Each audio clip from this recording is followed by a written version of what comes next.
Bassirou Diomaye Diakhar Faye, le président de la République du Sénégal, est de nouveau en visite officielle en France. Si je ne m'abuse, c'est la 3e fois en moins de 2 ans d'exercice du pouvoir présidentiel que le président Bassirou Diomaye Diakhar Faye du Sénégal se rend en visite officielle à Paris sans avoir une seule visite réciproque de son homologue français. On a envie de se demander, qu'est-ce qui explique cette appétence manifestement exagérée de Bassirou Diomaye Faye pour le palais de l'Élysée, alors même que la ligne idéologique de PASTEF, le parti actuellement au pouvoir au Sénégal, qui a été asséné magistralement par son leader Ousmane Sonko, était la ligne de la rupture avec le système néocolonialiste français. Est-ce que ce système néocolonialiste a pris fin? Ce qui expliquerait le rapprochement accéléré de Bassirou Diomaye Faye, président de la République du Sénégal, avec Emmanuel Macron, président de la République française. C'est la question que nous nous posons maintenant. Mais nous ne pouvons pas nous poser cette question sans avoir rappelé ce que le leader de PASTEF, le parti au pouvoir au Sénégal, nous avait dit de l'avenir de la relation entre la France et le Sénégal. Allons-y. De nos dirigeants. Mais il est temps que la France lève son genou de notre cou. 7 siècles de misère fait de traite humaine, de colonisation et aujourd'hui de néocolonisation, cela suffit. Il est temps que la France nous foute la paix. Ah bon? Au nom de quoi la France croit pouvoir continuer à nous imposer des dirigeants, à faire des choix à notre place. Cela doit cesser et l'Afrique nouvelle, la jeunesse africaine, les élites africaines, la diaspora africaine dit non, ça ne peut pas continuer.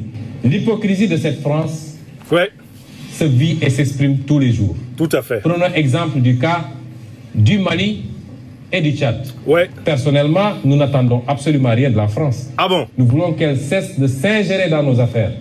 Que le peuple sénégalais puisse avoir le droit de choisir librement. Et non pas parce que la France a choisi un candidat. Que l'on soit bien clair, nous n'avons rien contre le peuple français. C'est vrai. Et en France même, des voix politiques et citoyennes se lèvent pour tenir le même discours que celui que je suis en train de vous tenir. Il faut que la France se prépare à une rupture définitive et à quitter l'Afrique. Parce que l'Afrique appartient aux Africains. Elle n'appartient pas à la France. Voilà le célèbre discours de Dakar, appelé le discours du genou, tenu par Ousmane Sonko il y a 3 ans, exactement. La question qu'on doit se poser en écoutant Ousmane Sonko opposant, annoncer la rupture politique nécessaire avec le néocolonialisme français, c'est de 2022 à aujourd'hui, 27 août 2000, nous sommes déjà ici en France le 28 août 2025. Est-ce que la politique néocolonialiste de la France en Afrique a changé? La réponse est clairement non. Pourquoi? Parce que le président Macron veut maintenir une présence militaire de la France en Afrique sous la forme de compagnies militaires privées. Premier point, ils ne veulent pas quitter militairement le sol africain. Deuxième point, est-ce que le moyen qui permet à l'économie française de pomper les richesses africaines, la monnaie coloniale et néocoloniale du CFA, est-ce qu'elle a été abolie? Non. Troisième point, est-ce que la France a renoncé à s'immiscer dans la désignation des dirigeants politiques africains? Réponse non.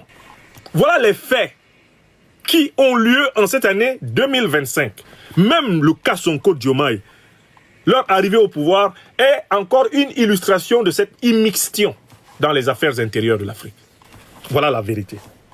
Donc, comment expliquer le rapprochement de Bassirou Diomaye Diakhar Faye avec le président français actuel, alors que la politique néocolonialiste du gouvernement actuel n'a pas varié d'un iota? Elle s'est reformulée, elle s'est réorganisée. Ils sont passés du précaré à la zone d'influence au dispositif socle. C'est la même chose. Ce sont des mots différents pour désigner la même volonté de contrôler les Africains comme des mineurs sur la planète.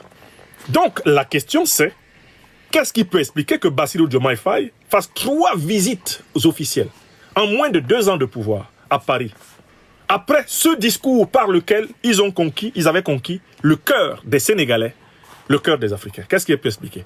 La seule explication est là, c'est que le régime au pouvoir au Sénégal n'est pas un régime panafricaniste, révolutionnaire, comme on a pu le croire. C'est un régime qui assure la continuité du néocolonialisme français au Sénégal. Écrivez ça.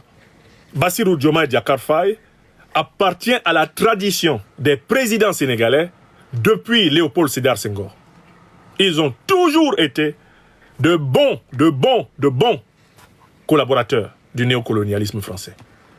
Bassirou Diomaye Diakhar Faye ne fait pas exception. Que ce soit les partisans de PASTEF, le peuple sénégalais, les Africains, etc., les plus lents à la détente sont aujourd'hui saturés de preuves qu'il n'y a pas eu de changement idéologique à la tête du Sénégal. Donc pour moi, Bassirou Diomaye Faye est à Paris avec Emmanuel Macron parce qu'ils ont la même conception des relations franco-africaines. Cette régularité à Paris n'est rien d'autre que le signe d'une complicité, d'une connivence.